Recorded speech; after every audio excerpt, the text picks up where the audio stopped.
ജീവിതത്തിൻ്റെ ഓരോ ഇടവഴിയിലും വേദനകളുടെ നെടുവീർപ്പുകൾ ഉയരുന്ന ഓരോ വീട്ടിലും അനുതാപത്തിൻ്റെ ഈ കാരുണ്യപ്രവാഹം ദൃശ്യമാണ്.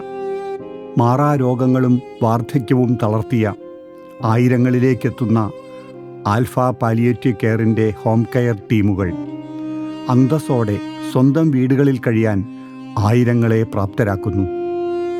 ആൽഫ നൽകുന്ന സ്നേഹപരിചരണവും കരുതലും അവരെ ഇഷ്ടപ്പെട്ടവരിൽ നിന്ന് അകറ്റി ആശുപത്രികളുടെ ഏകാന്തതകളിലേക്ക് തള്ളിവിടുന്നില്ല. 14,000-ത്തിലധികം രോഗികളിലേക്ക് ദിനംപ്രതി നടത്തുന്ന കാരുണ്യപ്രവാഹം ആൽഫയെ ഇന്ത്യയിലെ ഏറ്റവും വലിയ സമൂഹാധിഷ്ഠിത പാലിയേറ്റീവ് കെയർ ശൃംഖലയാക്കുന്നു.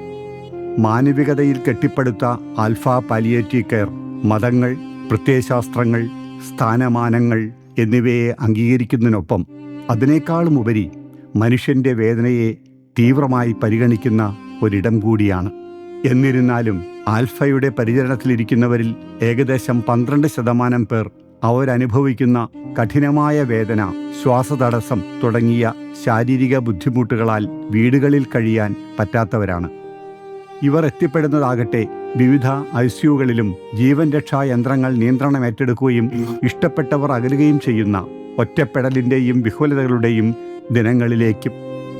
അതുവരെ അവർക്കൊപ്പം നിന്ന പാലിയേറ്റീവ് കെയർ ടീം അംഗങ്ങൾ നിസ്സഹായരാകുന്നു. ഈ പ്രതിസന്ധികൾക്ക് പരിഹാരമായി ഏതവസ്ഥയിലും ആശ്വാസം നൽകാനാകും വിധം പല വിഷമങ്ങളും പരിഹരിക്കാൻ സംവിധാനങ്ങളുള്ള ഹൈ ഡിപ്പെൻഡൻസി യൂണിറ്റുകളുമായാണ് ആൽഫയുടെ പുതിയ ഹോസ്പീസ് തൃശ്ശൂരിൽ ഉയരുന്നത്. 24 മണിക്കൂറും മെഡിക്കൽ അടിയന്തര ശുശ്രൂഷ ലഭ്യമാകുന്ന ഇവിടെ പാലിയേറ്റീവ് ഫിസിയോതെറാപ്പി കെയറും ഡയാലിസിസ് കെയറും ഒപ്പം രോഗബാധിതരുടെയും കുടുംബാംഗങ്ങളുടെയും മാനസിക വിഷമങ്ങൾക്കുള്ള പരിഹാരവും ഉറപ്പാക്കും. ബുദ്ധിമുട്ടുകൾക്ക് ശമനമാകുമ്പോൾ അവർക്ക് ഏറ്റവും ഇഷ്ടപ്പെടുകയും ആശ്വാസം കണ്ടെത്തുകയും ചെയ്യുന്ന സ്വന്തം ഭവനങ്ങളിലേക്ക് തിരിച്ചു പോകാം. നമ്മൾക്കെല്ലാം ഒന്നിച്ച് ഒരു ലക്ഷ്യം പൂർത്തീകരിക്കാവുന്നതിൻ്റെ ഒരടയാളമാവുകയാണ് ആൽഫ ഹോസ്പീസ്. ഇതിൽ ചേർത്തുവെച്ച ഓരോ ഇഷ്ടികയും കൂട്ടായി നിന്നതിൻ്റെയും പ്രതീക്ഷയുടെ വേദനകളിൽ പങ്കുചേർന്നതിൻ്റെയും കഥ പറയും. നമ്മൾ ഇതിനെ പ്രതീക്ഷയുടെ മതിൽ എന്ന് വിളിക്കുന്നു.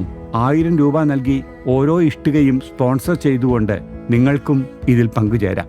നിങ്ങൾ നൽകുന്ന ഓരോ ഇഷ്ടികയും വേദനകൾക്കുമേലുള്ള തലോടലും അഭിമാനത്തിൻ്റെ ചിരിയുമാകും. ഇതൊരു സാമൂഹ്യ മുന്നേറ്റമാണ്. വിദ്യാർത്ഥികൾ മുതൽ വയോജനങ്ങൾ വരെ, നഗരങ്ങൾ മുതൽ ഗ്രാമങ്ങൾ വരെ ഹൃദയം കൊണ്ട് നടത്തുന്ന മുന്നേറ്റം. കാരണം ആൽഫ എന്നും ജാതിക്കും മതത്തിനും കക്ഷി രാഷ്ട്രീയത്തിനും അപ്പുറം മനുഷ്യൻ്റെ വേദനയ്ക്കാണ് ഊന്നൽ നൽകുന്നത്. തൃശ്ശൂർ എടമുട്ടത്ത് ഉയരുന്ന ആൽഫ ഹോസ്പീസിൻ്റെ 70% പണി പിന്നിട്ട് കഴിഞ്ഞു. നമുക്കെല്ലാവർക്കും കൂടി ഇത് പൂർത്തീകരിക്കാം. കാരുണ്യത്തിൻ്റെ ഈ പ്രവാഹത്തിൽ നമുക്കും കൂടെ തുഴയാം. ഒരു ബ്രിക്ക് സ്പോൺസർ ചെയ്യാം. പ്രതീക്ഷയുടെ ഒരു മതിൽ തീർക്കാം. പൂർത്തീകരിക്കാം മനുഷ്യത്വത്തിൻ്റെ ഈ പ്രതീകം.